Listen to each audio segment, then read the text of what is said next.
안녕하세요. 꿈꾸는 라디오북입니다. 오늘 소개해드릴 책은 오늘도 잘 잤으면 하는 너에게 라는 책으로 유튜버로 활동하시는 미네플님의 작품입니다. 제목을 보고 저의 낭독 콘텐츠와 너무 잘 어울리겠다 싶어서 읽어보았는데요. 책의 내용은 단순한 불면증에 관해서가 아니라 작가님의 경험과 상담의 내용을 토대로 다 끝난 하루의 미련을 갖지 말고 설레는 내일에 집중하자 라는 의도를 가지며 밤잠 설치시는 독자분들을 응원하는 마음으로 꾹꾹 눌러 담았다고 합니다. 오늘은 제가 읽으며 인상 깊었던 부분을 낭독해 드릴 건데요. 총 3챕터로 구성해 보았어요. 듣고 계시는 여러분들에게도 조금이나마 힘이 되고 응원이 되었으면 합니다. 푹 자고 일어나면 뭐든 다시 시작할 수 있을 거야 라는 작가님의 말처럼 구독자분들도 푹 주무시길 바라며 오늘의 낭독 시작하겠습니다. 그럼 안녕히 주무세요. 첫 번째 챕터, 나에게도 다정한 사람이 되자. 채널 콘텐츠의 특성상 내 채널엔 온갖 상처를 떠안은 사람들이 찾아온다. 그들은 하나같이 어른스럽게 살아가려 애쓰지만 여전히 깨지기 쉬운 어린아이의 마음을 지니고 있다. 그 부조화 속에서 그들은 항상 스스로 부족함을 느끼고 언젠가 자신에게 생채기를 낸 사람과 비슷한 타입을 만나면 쉽게 무력감을 느낀다. 악순환이다. 끊임없이 그런 나를 타박하고 혐오하며 내가 또다시 누군가에게 상처를 주는 것은 아닌지, 자신에게 상처 줬던 사람들을 닮아가는 건 아닌지 두려워한다. 그렇게 자존감은 깎여나가기만 하는데 삶의 갈피는 어떻게 잡아야 할지 몰라 두려워한다. 의외로 이런 사람들은 내게 위로 대신 뼈 때리는 조언을 바란다. 정신 좀 차리게 해달라며 말이다. 사람들은 안타깝게도 자기 자신에게 참 야박하다. 타인보다 나에게 엄격하고 냉정하며 칭찬에도 박하다. 한마디로 나 자신을 무조건적으로 사랑하지 못한다. 심지어는 자신을 끔찍이 사랑해주는 사람들을 곁에 두고도 나는 사랑받을 자격이 없는 사람이라고 믿는다. 이런 마음은 곁에 있는 사람들을 바보 취급하는 것이다. 사람들은 왜인지 현상을 실제하는 것보다 나쁘게 본다. 물론 나 역시 그랬었다. 내가 해낸 것들은 모두 쓸데없고 의미 없는 것처럼 느껴졌다. 내가 했으면 남들도 다 할 수 있는 거지 하는 생각도 자주 했다. 그러나 지금보다 나아지고 싶다면 이런 생각은 그만하는 것이 좋겠다.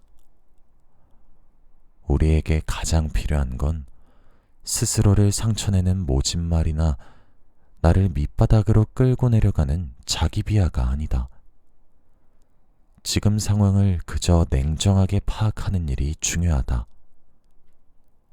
스스로를 냉정하게 대하라는 게 아니다. 상황을 객관적이고 이성적인 시선으로 살피라는 것이다. 지금 잘하고 있는 것은 그저 잘하고 있다고. 지금 문제없는 것은 그저 문제없다고 생각해보자. 저는 쓰레기예요. 울먹거리는 목소리로 내게 고민 상담을 해온 학생이 있었다. 상황은 이러했다. 멀쩡히 입학했던 대학교를 자퇴한 후 뮤지컬을 하겠다면서 관련 입시 준비를 시작했는데 과외를 해주던 선생님이 과제도 안 해오고 기본적인 자기 관리도 안 되니 더 이상 못 가르치겠다며 자신을 버렸다는 것이다. 그는 자신의 인생이 망한 것 같다고 했다. 그러나 인생은 그렇게 쉽게 망하지 않는다. 인생은 내가 포기하고 놔버릴 때 진짜 망한다. 나는 그의 인생이 전혀 망하지 않았으며 상황도 전혀 나빠 보이지 않는다고 말해주었다. 경쟁력 있는 부모님은 여전히 교육에 대한 지원을 해주고 있었고 건강이 나빠지지도 않았다. 상황은 전혀 나쁠 것 없었다. 게다가 그는 20대 초반이었다. 인생이 망했다고 비관하기에는 너무 어린 나이였다. 나는 차분히 왜 과제를 못했는지 물었다. 평소에 잠이 너무 쏟아져요. 과제를 하려고 마음먹어도 재능이 없다는 생각에 자괴감만 들어요. 평소 일상은 어때요? 밥은 어떻게 챙겨 먹고 있어요? 혼자 자취 중이라 밥은 주로 배달 음식으로 먹어요. 밥 대신 과자 같은 걸로 간단히 먹을 때도 많고요. 간식을 평소에 자주 먹어요? 밥을 먹어도 입이 심심해서 간식을 자주 먹는 편이에요. 문제는 간단했다. 첫째로 남과 나를 비교하기만 하면서 내 재능을 전혀 키우지 못하고 있는 것. 둘째로 건강한 생활 습관이 전혀 잡혀 있지 않은 것. 이 두 가지뿐. 그에게 인생이 망할 정도의 다른 문제는 없었다. 나는 그에게 잠을 제때 자고 하루 한 끼라도 제대로 챙겨 먹을 것을 강조했다. 요리를 직접 하지 못한다면 건강한 음식을 사 먹으라고 음식점 리스트를 만들어주기도 했다. 그리고 무엇보다 중요한 건 개인 과외를 거절당한 일을 너무 깊게 받아들이지 않는 것이었다. 더 오래 그 기억을 곱씹을 필요는 없었다. 그저 나를 더 잘 이끌어줄 수 있는 다른 선생님을 찾거나 학원을 다니면 되는 일이었다. 처음 뮤지컬을 해보고 싶다고 생각한 건 할 수 있겠다는 생각이 들어서가 아닌가요? 이깟일에 두려워 말고 더 많이 연습하고 더 많이 배워요. 그래야 이 길을 계속 가도 좋을지 그만두고 다른 일에 도전해야 할지 답이 나올 거예요. 그만두는 일에도 큰 용기가 필요해요. 그만둘 줄 알아야 다른 문도 열리죠. 그게 실패든 성공이든 경험한 건 몸과 마음에 남아요. 시간 낭비라고 생각하지 말고 다른 사람들이랑 비교하지 말고 그냥 열심히 해봐요. 얼마 지나지 않아 그는 새로운 학원에 다니기 시작했고 본인만의 건강한 생활 습관도 만들었다. 그러자 나에게 오던 연락도 뜸해졌다. 나를 더 이상 찾지 않는 건 좋은 사인이었다. 상황이 나아지고 있다는 뜻이니까. 그가 언젠가 뮤지컬 무대에 선 모습을 꼭 보고 싶다. 물론 뮤지컬 무대가 아니어도 좋을 테지만 억지스러운 자기 독려를 하라는 건 아니다. 정말 냉정한 시선으로 봐도 당신은 잘 해내고 있다. 모두의 마음속에 살고 있는 어느 아이에 관해서도 이야기하고 싶다. 이 아이는 우리가 좌절하거나 힘들어할 때면 어김없이 나타나 이런 말을 속삭이곤 한다. 역시 넌 안 돼. 늘 그래왔잖아. 예전에도 도전했다가 실패한 경험이 있잖아. 왜 안 될 걸 알면서 또 하려고 해? 너무 무서워. 난 이걸 해내기엔 너무 어려. 세상에 좋은 일만 겪는 사람은 없듯이 늘 나쁜 일만 겪는 사람도 없다. 하루에도 수십 번의 성공과 실패를 반복하는 것이 우리 인생이다. 가난한 어린 시절을 보냈다고 해서 평생 가난한 것도, 한 번 떨어진 시험이라고 해서 평생 붙을 수 없는 것도 아니다. 중요한 건 내가 과거의 나와 지금의 나를 얼마나 똑똑하게 분리하고 있는지다. 시간의 흐름을 받아들이는 지혜가 필요하다. 그때는 맞고 지금은 틀리다 라는 말의 의미를 제대로 곱씹을 필요가 있다. 그때의 당신과 지금의 당신은 정말로 다르다. 그 사실만을 마음속 깊이 받아들여야 한다. 나의 가장 든든한 백은 언제나 나다.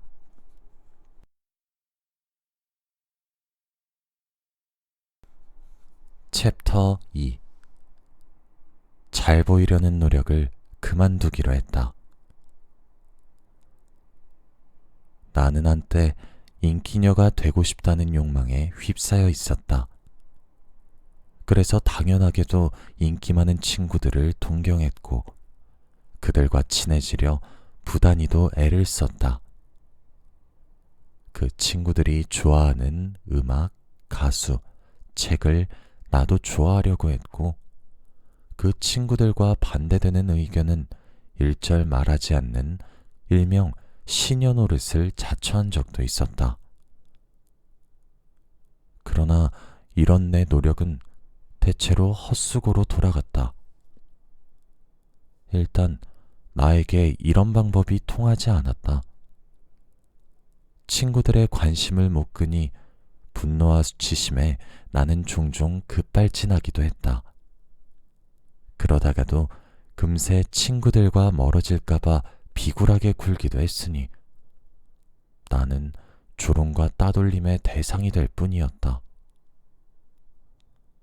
이런 이유로 중학생 시절에 나는 외로운 학교 생활을 해야만 했다. 물론 지금도 당시 친구들의 행동이 잘못되었다고는 생각한다. 그러나 그때 내 행동도 분명히 비호감으로 보이긴 했을 것 같다. 그때 나는 늘 무언가를 쫓으려 애썼고 잔뜩 날이 서 있었으며 매사 우울했으니 말이다. 결론적으로 나는 인기녀가 되긴 했다. 물론 위에서 말한 방법으로는 아니었지만 지금부터는 따돌림에 더 익숙하던 내가 어떻게 사람들로부터 인기를 얻을 수 있었는지에 대해 이야기해 보려고 한다. 고등학교에 입학하면서부터 이전과는 다른 삶을 살고 싶었던 나는 인기를 끌기 위해 정말 부단히도 애를 썼다. 그러나 한 번은 아이들 서너 명이 내 자리로 몰려와 야, 네 목소리는 원래 그래? 라며 시비를 걸어왔다. 이 일을 계기로 나는 반 안에서 은근히 배척당하고 있다는 느낌을 지울 수가 없었다. 나는 또 이전과 다름없이 무리에서 소외되고 있던 거다. 그렇게 자의반 타의반으로 나는 고등학교 입학과 동시에 부풀어 올랐던 인기녀라는 꿈을 접고 원래대로 살기로 마음먹었다. 어느 정도 고등학교 생활에 대한 기대를 버린 것이다. 에라 모르겠다 하는 심정으로 공부 열심히 하고 쉬는 시간에는 혼자 책 읽고 급식은 그냥저냥 친한 아이들과 먹었다. 그렇게 몸과 마음의 힘을 빼고 아무하고나 어울리기 시작했는데 아이러니하게도 이런 내게 기회가 찾아왔다. 어느 날 자습 시간이었다. 옆자리 친구가 느닷없이 내게 고민을 털어놓기 시작했다. 평소 나를 별로 안 좋아한다고 느꼈던 아이여서 어색하긴 했지만 마침 나도 공부하기 싫던 참에 옳다구나 싶었다. 고민을 열심히 들어줬고 그 친구와 더는 볼 일 없을 거라는 생각으로 열심히 내 이야기도 들려줬다. 그 일이 있고 난 후 그 친구가 내 평판을 제대로 뒤집어 놓았다. 어느새 얘기해보면 생각보다 재밌는 애라는 새로운 이미지가 씌워졌고 꽤 인기 많던 아이들도 말을 걸어오기 시작했다. 놀랍게도 얼마 지나지 않아 나는 모두와 두루두루 잘 지내는 마당발이 되었다. 점심시간에는 어디에 자리를 잡아도 어색하지 않게 이야기를 나눌 수 있었다. 어느 순간부터 내가 인기 따위에는 관심 없는 사람이 되어버리긴 했지만 내 안에 인기녀를 향한 욕망은 사라지지 않았다. 그래서 나는 인기의 정체를 고찰하기 시작했다. 그러던 어느 날 나는 당연하지만 깨닫기는 어려운 진리 하나를 발견했다. 인기 많은 사람이라고 해도 고민이 없진 않다는 것이다. 걱정 하나 없을 것처럼 보이는 친구들도 사실 생각보다 무거운 고민을 이고지고 있었다. 심지어 우울함이나 열등감에 시달리는 경우도 많았다. 특히 절친했던 친구 한 명은 외모도 예쁘고 유머 감각도 뛰어난 데다 머리까지 좋아서 인기가 많았다. 그런데 만나기만 하면 하는 이야기가 죽고 싶다는 것이었다. 처음에는 농담으로 받아들였지만 나중에는 그것이 진심이라는 걸 깨달았다. 당시 친구가 시달리던 고민은 정말 여러 가지였다. 피부가 상할까봐, 친하게 지내던 친구들이 떠나갈까봐, 성적이 떨어질까봐. 나는 이렇게나 예쁘고 똑똑한 사람도 고민 때문에 고통스러울 수 있다는 사실이 놀랍기만 했다. 그래서 더더욱 그 친구의 이야기를 경청했다.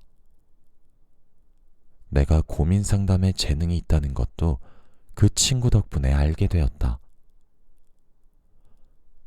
잘 보이려고 노력해 얻어낸 인기는 힘이 없다. 인기가 맥주 거품처럼 부풀어 오르면서 내가 있는 그대로 인정받을 수 있다는 안정감을 방해하는 것이다. 그리고 잘 보이려고 애쓰는 태도는 생각보다 들키기가 쉽다. 가식적이고 인위적인 사람이 인기가 많을 수 없는 이유다.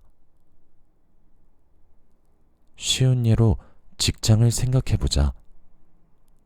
윗사람들의 인기를 얻고 싶어 지나치게 동분서주하는 사람이 있다면 윗사람들의 마음을 얻을 수는 있겠지만 다른 사람들에게 밉보일 가능성이 크다.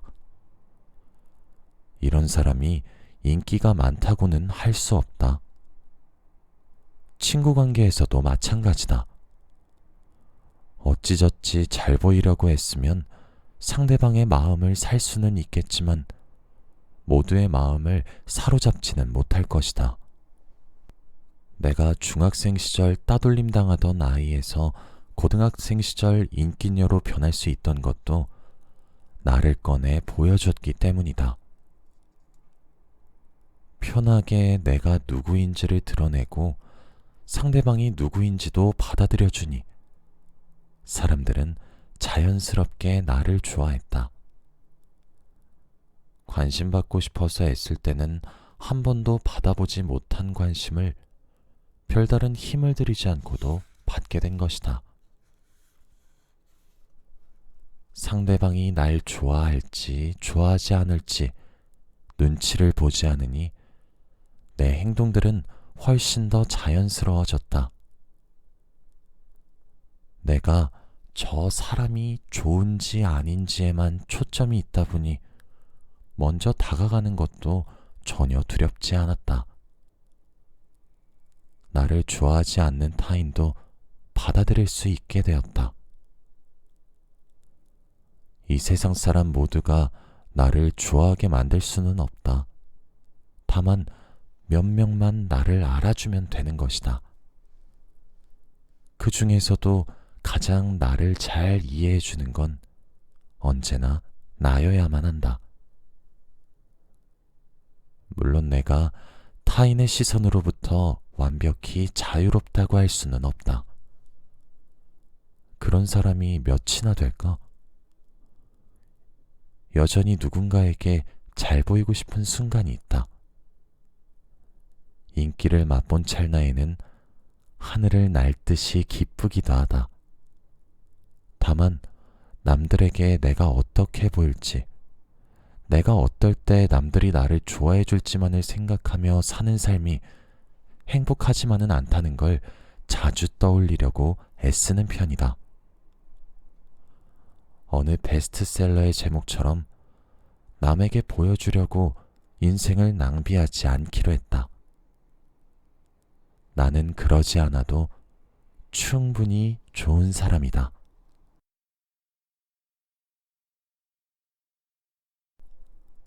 세 번째 챕터. 나의 작심삼일일지. 나는 한때 작심삼일의 아이콘이었다. 결심한 바를 매번 3일 이상 실천해 본 경험이 없다는 건 참으로 슬픈 일이다.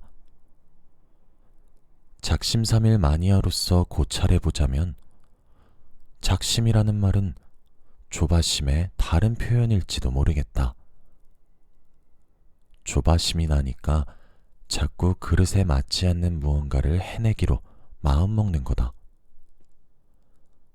세상에는 삶의 고난을 그저 외면한 채 단순하고 즐겁게만 살아가려는 사람들이 있는 반면 위기만을 직시하며 스스로를 벼랑 끝으로 내몰거나 경주마처럼 채찍질하는 사람들도 있다.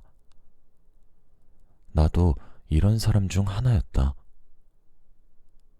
한때는 이런 내가 요즘 말로 갓생을 사는 것만 같아 뿌듯하기도 했다. 하지만 극과 극은 닮아 있다고 하지 않는가? 양쪽 모두의 일면만 바라보며 균형 없는 삶을 산다는 점에서 매우 비슷하다. 이런 사람은 생각보다 쉽게 찾아볼 수 있다.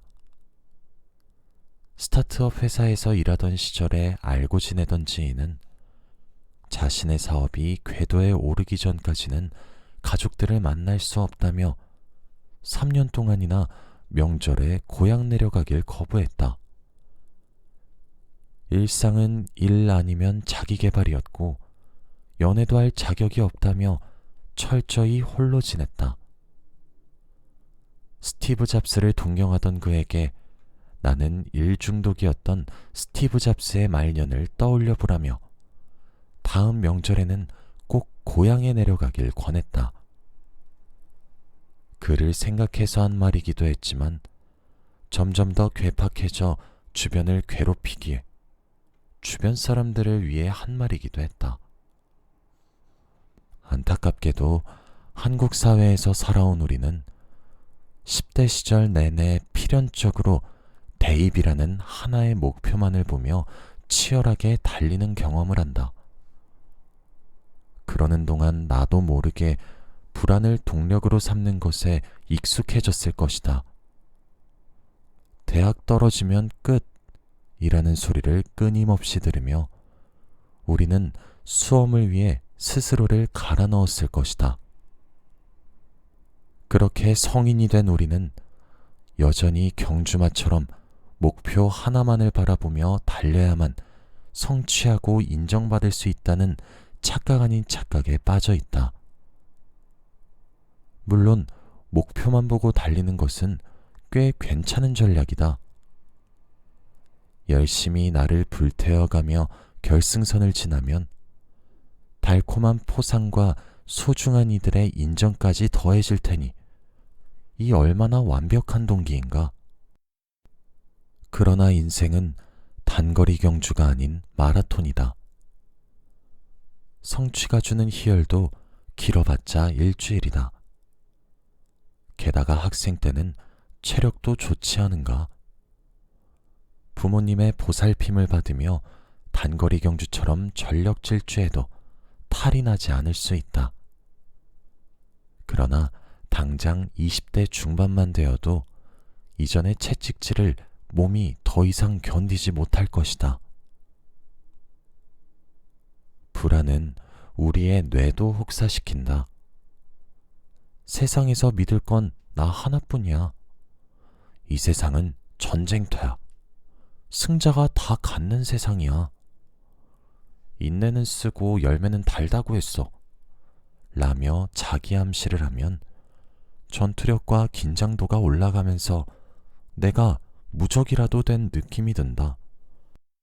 마치 에너지 드링크를 짝으로 마신 것처럼 말이다. 두려울 것 없는 사람이 된 것만 같은 기분이 될 수도 있다. 그러나 순간적으로 충동성이 강해졌을 뿐이라는 사실을 기억해야 한다. 무적이 된 것처럼 느껴질 뿐이다. 충동성이 강해진 상태에서 하는 결정은 도박할 때 내리는 결정과 크게 다르지 않다. 커다란 한 방을 기대하는 것이다. 그러나 우리가 몸에서 출력할 수 있는 에너지에는 당연히 한계가 있다. 단기간에 에너지를 과도하게 뽑아내면 결국 번아웃이 오고 에너지 총량이 바닥을 드러내면 무기력과 우울이 찾아온다. 그렇다면 30대와 40대를 지나 중장년이 되었으면서도 여전히 새로운 도전을 하는 사람들에게는 어떤 비밀이 있는 걸까? 체력이 필요한 연기를 계속하기 위해 65살부터 운동을 시작했다는 배우 윤여정. 40에 시작한 영어 공부로 구글 본사 디렉터가 된 정김경숙. 70대에 90만 구독자를 보유한 유튜버가 된 패션 디자이너 밀라논나. 꾸준히 한 분야를 파서 기어코 성공에 가닿은 사람들은 수없이 많다. 나는 이런 장기적인 작심의 근본에는 건강한 몸과 마음에 더해 조급해하지 않으려는 노력이 있다고 생각한다. 매사에 여유로운 것도 좋지 않지만 사사건건 걱정하며 다급히 무언가를 해내야 한다는 마음을 갖는 건 더욱 좋지 않다. 저들이라고 운동을, 영어 공부를, 유튜브를 취미처럼 해오진 않았을 것이다. 그러나 크게 동요하지 않고 꾸준할 수 있었던 건 마음 깊은 곳에 깔려있는 나에 대한 믿음 때문 아니었을까? 그런 의미에서 가끔은 내일의 나를 믿는 것도 좋겠다. 그래야 영영 포기하는 대신 쉬엄쉬엄 작심한 바를 해나갈 수 있을 테니 말이다. 첫 번째 챕터. 나에게도 다정한 사람이 되자. 채널 콘텐츠의 특성상 내 채널엔 온갖 상처를 떠안은 사람들이 찾아온다. 그들은 하나같이 어른스럽게 살아가려 애쓰지만 여전히 깨지기 쉬운 어린아이의 마음을 지니고 있다. 그 부조화 속에서 그들은 항상 스스로 부족함을 느끼고 언젠가 자신에게 생채기를 낸 사람과 비슷한 타입을 만나면 쉽게 무력감을 느낀다. 악순환이다. 끊임없이 그런 나를 타박하고 혐오하며 내가 또다시 누군가에게 상처를 주는 것은 아닌지, 자신에게 상처 줬던 사람들을 닮아가는 건 아닌지 두려워한다. 그렇게 자존감은 깎여나가기만 하는데 삶의 갈피는 어떻게 잡아야 할지 몰라 두려워한다. 의외로 이런 사람들은 내게 위로 대신 뼈 때리는 조언을 바란다. 정신 좀 차리게 해달라며 말이다. 사람들은 안타깝게도 자기 자신에게 참 야박하다. 타인보다 나에게 엄격하고 냉정하며 칭찬에도 박하다. 한마디로 나 자신을 무조건적으로 사랑하지 못한다. 심지어는 자신을 끔찍이 사랑해주는 사람들을 곁에 두고도 나는 사랑받을 자격이 없는 사람이라고 믿는다. 이런 마음은 곁에 있는 사람들을 바보 취급하는 것이다. 사람들은 왜인지 현상을 실제하는 것보다 나쁘게 본다. 물론 나 역시 그랬었다. 내가 해낸 것들은 모두 쓸데없고 의미 없는 것처럼 느껴졌다.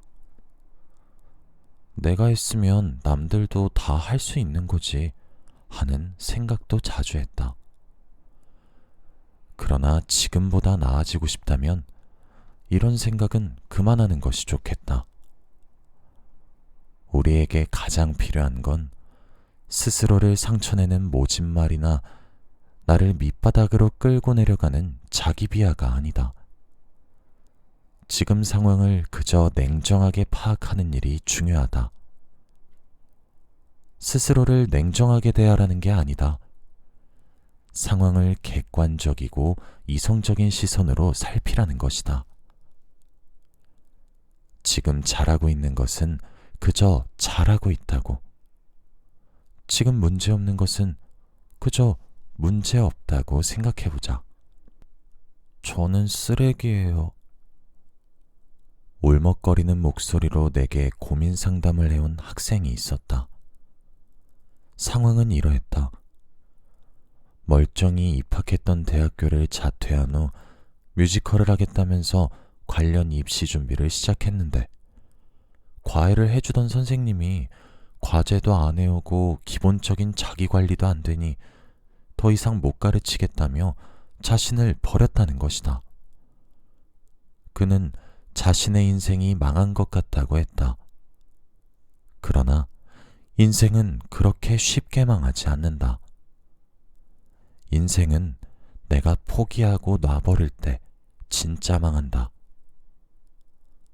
나는 그의 인생이 전혀 망하지 않았으며 상황도 전혀 나빠 보이지 않는다고 말해주었다. 경쟁력 있는 부모님은 여전히 교육에 대한 지원을 해주고 있었고 건강이 나빠지지도 않았다. 상황은 전혀 나쁠 것 없었다. 게다가 그는 20대 초반이었다. 인생이 망했다고 비관하기에는 너무 어린 나이였다. 나는 차분히 왜 과제를 못했는지 물었다. 평소에 잠이 너무 쏟아져요. 과제를 하려고 마음먹어도 재능이 없다는 생각에 자괴감만 들어요. 평소 일상은 어때요? 밥은 어떻게 챙겨 먹고 있어요? 혼자 자취 중이라 밥은 주로 배달 음식으로 먹어요. 밥 대신 과자 같은 걸로 간단히 먹을 때도 많고요. 간식을 평소에 자주 먹어요? 밥을 먹어도 입이 심심해서 간식을 자주 먹는 편이에요. 문제는 간단했다. 첫째로 남과 나를 비교하기만 하면서 내 재능을 전혀 키우지 못하고 있는 것. 둘째로 건강한 생활 습관이 전혀 잡혀있지 않은 것. 이 두 가지뿐. 그에게 인생이 망할 정도의 다른 문제는 없었다. 나는 그에게 잠을 제때 자고 하루 한 끼라도 제대로 챙겨 먹을 것을 강조했다. 요리를 직접 하지 못한다면 건강한 음식을 사 먹으라고 음식점 리스트를 만들어주기도 했다. 그리고 무엇보다 중요한 건 개인 과외를 거절당한 일을 너무 깊게 받아들이지 않는 것이었다. 더 오래 그 기억을 곱씹을 필요는 없었다. 그저 나를 더 잘 이끌어줄 수 있는 다른 선생님을 찾거나 학원을 다니면 되는 일이었다. 처음 뮤지컬을 해보고 싶다고 생각한 건 할 수 있겠다는 생각이 들어서가 아닌가요? 이깟일에 두려워 말고 더 많이 연습하고 더 많이 배워요. 그래야 이 길을 계속 가도 좋을지 그만두고 다른 일에 도전해야 할지 답이 나올 거예요. 그만두는 일에도 큰 용기가 필요해요. 그만둘 줄 알아야 다른 문도 열리죠. 그게 실패든 성공이든 경험한 건 몸과 마음에 남아요. 시간 낭비라고 생각하지 말고 다른 사람들이랑 비교하지 말고 그냥 열심히 해봐요. 얼마 지나지 않아 그는 새로운 학원에 다니기 시작했고 본인만의 건강한 생활 습관도 만들었다. 그러자 나에게 오던 연락도 뜸해졌다. 나를 더 이상 찾지 않는 건 좋은 사인이었다. 상황이 나아지고 있다는 뜻이니까. 그가 언젠가 뮤지컬 무대에 선 모습을 꼭 보고 싶다. 물론 뮤지컬 무대가 아니어도 좋을 테지만 억지스러운 자기 독려를 하라는 건 아니다. 정말 냉정한 시선으로 봐도 당신은 잘 해내고 있다. 모두의 마음속에 살고 있는 어느 아이에 관해서도 이야기하고 싶다. 이 아이는 우리가 좌절하거나 힘들어할 때면 어김없이 나타나 이런 말을 속삭이곤 한다. 역시 넌 안 돼. 늘 그래왔잖아. 예전에도 도전했다가 실패한 경험이 있잖아. 왜 안 될 걸 알면서 또 하려고 해? 너무 무서워. 난 이걸 해내기엔 너무 어려. 세상에 좋은 일만 겪는 사람은 없듯이 늘 나쁜 일만 겪는 사람도 없다. 하루에도 수십 번의 성공과 실패를 반복하는 것이 우리 인생이다. 가난한 어린 시절을 보냈다고 해서 평생 가난한 것도, 한 번 떨어진 시험이라고 해서 평생 붙을 수 없는 것도 아니다. 중요한 건 내가 과거의 나와 지금의 나를 얼마나 똑똑하게 분리하고 있는지다. 시간의 흐름을 받아들이는 지혜가 필요하다. 그때는 맞고 지금은 틀리다 라는 말의 의미를 제대로 곱씹을 필요가 있다. 그때의 당신과 지금의 당신은 정말로 다르다. 그 사실만을 마음속 깊이 받아들여야 한다. 나의 가장 든든한 백은 언제나 나다.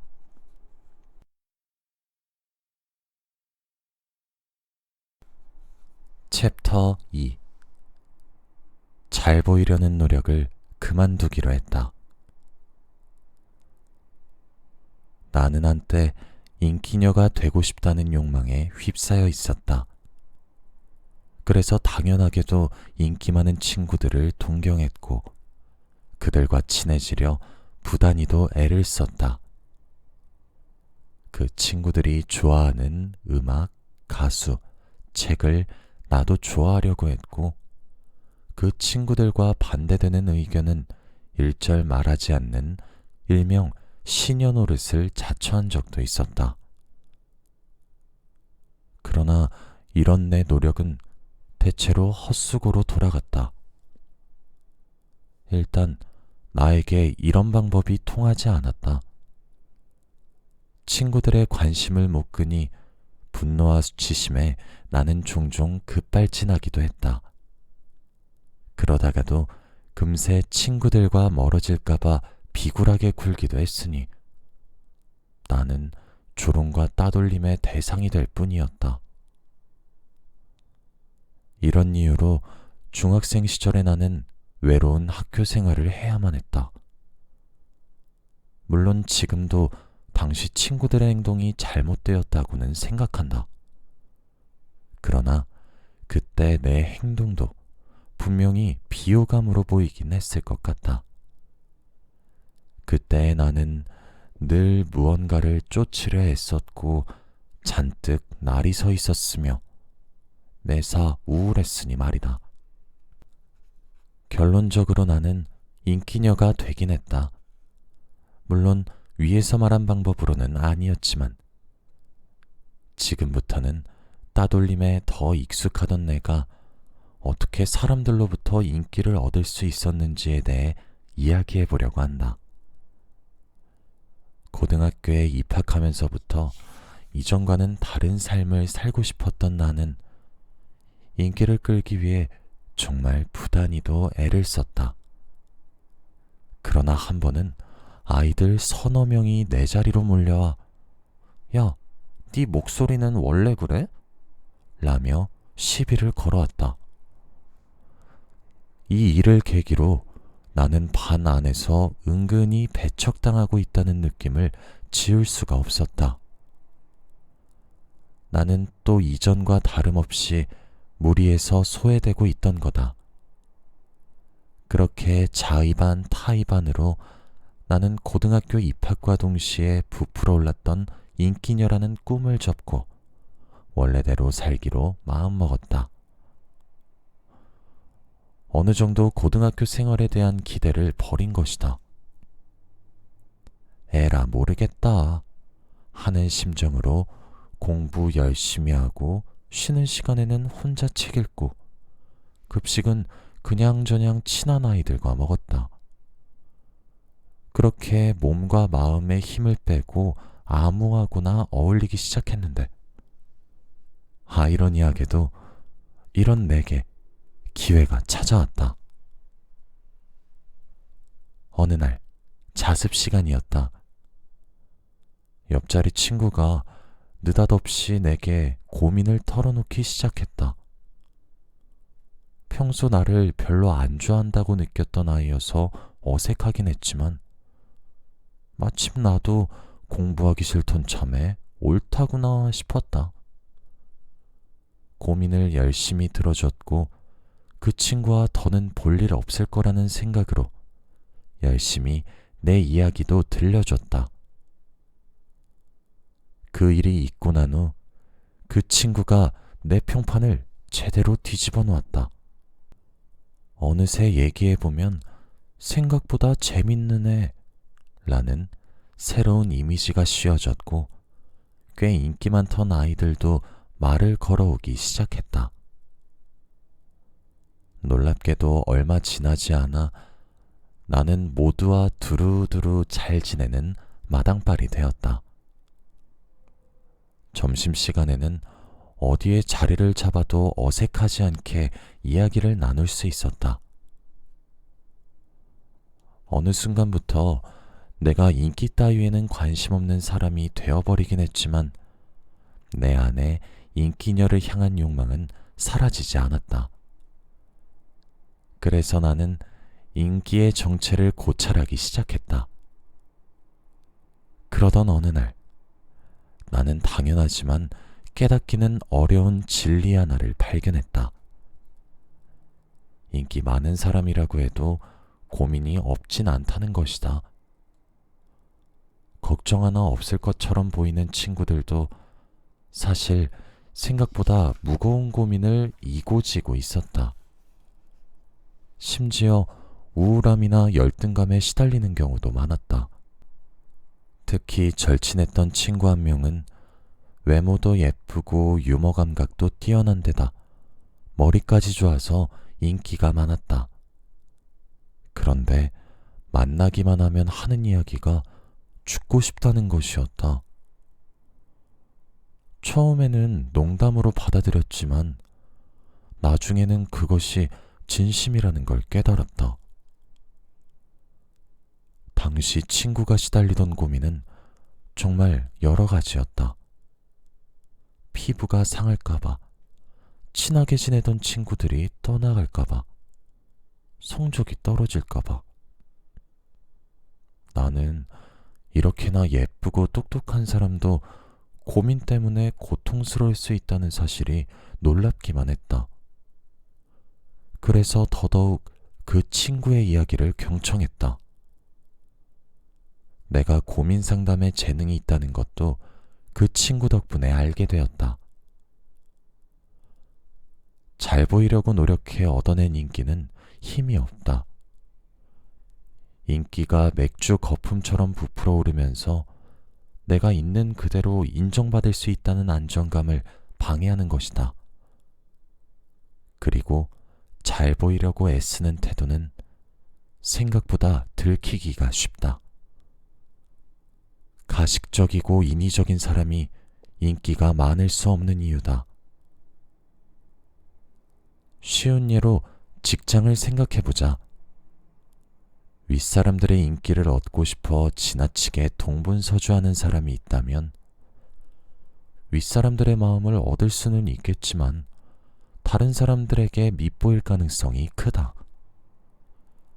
이런 사람이 인기가 많다고는 할 수 없다. 친구 관계에서도 마찬가지다.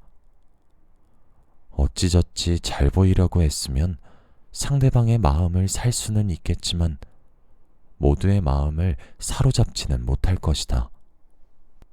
내가 중학생 시절 따돌림 당하던 아이에서 고등학생 시절 인기녀로 변할 수 있던 것도 나를 꺼내 보여줬기 때문이다. 편하게 내가 누구인지를 드러내고 상대방이 누구인지도 받아들여주니 사람들은 자연스럽게 나를 좋아했다. 관심받고 싶어서 애쓸 때는 한 번도 받아보지 못한 관심을 별다른 힘을 들이지 않고도 받게 된 것이다. 상대방이 날 좋아할지 좋아하지 않을지 눈치를 보지 않으니 내 행동들은 훨씬 더 자연스러워졌다.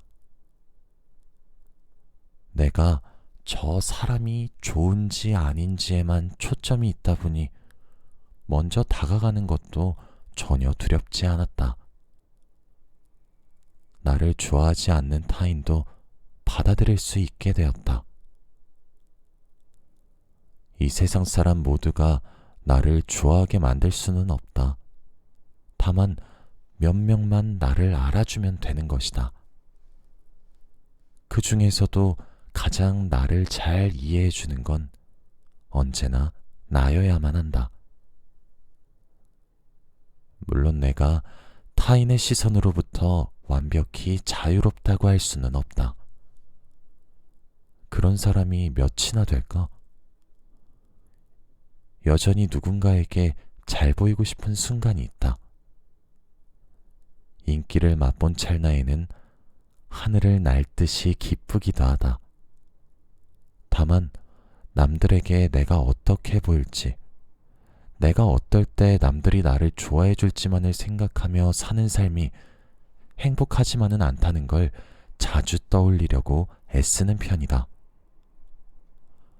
어느 베스트셀러의 제목처럼 남에게 보여주려고 인생을 낭비하지 않기로 했다. 나는 그러지 않아도 충분히 좋은 사람이다.